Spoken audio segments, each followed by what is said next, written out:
Hi viewers! Welcome to our fifth video. In this video lesson, we are going to talk about using trigonometric ratios in solving real-life problems involving right triangles. So here are the guidelines in solving real-life problems using trigonometric ratios. So first, we need to understand the problem.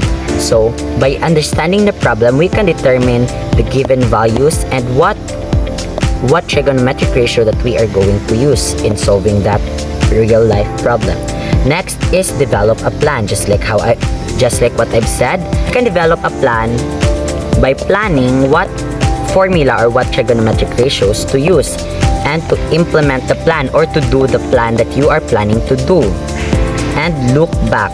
So we need to look back to the previous videos or to the previous discussions to solve these real life problems. The cosine theta, the tangent theta, the cosecant theta,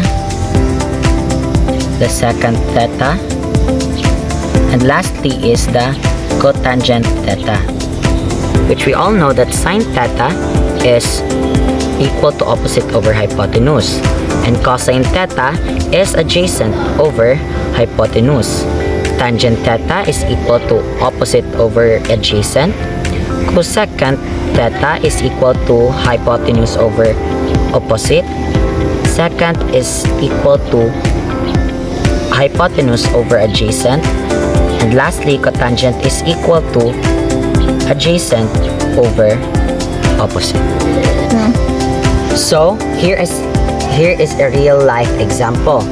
So the problem is, a ladder leans against a wall, making an angle of 60 degrees with the ground. So if the base of the ladder is 2 meters from the wall, how long is the ladder? So that is our problem solving. So since we're talking about how long is the ladder, since the given is angle, adjacent, and hypotenuse, so we're going to use cosine theta. Why are we going to use cosine theta? Because cosine theta is equal to adjacent over hypotenuse. So let us implement our plan. Cos, the given value of the angle, 60 degrees, adjacent, 2 meters, over h is, or hypotenuse is, what we are looking for. So to solve this, we need to cross multiply. So let's pretend that we have 1 here.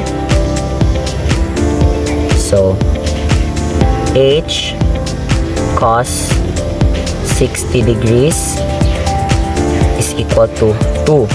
So since we are looking for the value of hypotenuse, we need to divide both sides with cosine 60 degrees. So is the other side, cosine 60 degrees. So we need to cancel it out. So we have the h here remaining, and 2 divided by cosine 60 is equal to 4 meters. And that is how we find or we solve real life problems using our trigonometric ratios. So this is our second example. So the real life problem is, a ramp is 5 meters long. This is the ramp, 5 meters long, and makes an angle of 15 degrees with the ground. So the problem is, how high is the end of the ramp above the ground? So we are finding for the opposite. So since the given values are the angle, the hypotenuse, and the opposite, we are using the trigonometric ratio sine. Why we are using sine? Because sine is equal to opposite over hypotenuse, which satisfy the given values from this problem. So let's implement our plan. Sine and 15 degrees is equal to, the opposite is unknown, so let's just copy the sine o or the variable o, and the hypotenuse is 5.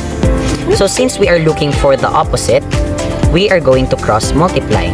So O is equal to 5 sine 15. So 5 sine 15, we need to multiply 5 by sine 15. So if we multiply 5 by sine 15, we get an approximate value of 1.29 meters.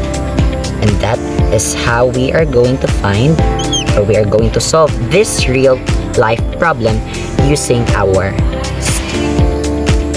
6 trigonometric ratios. We hope that you learned something. Thank you and see you in our next video.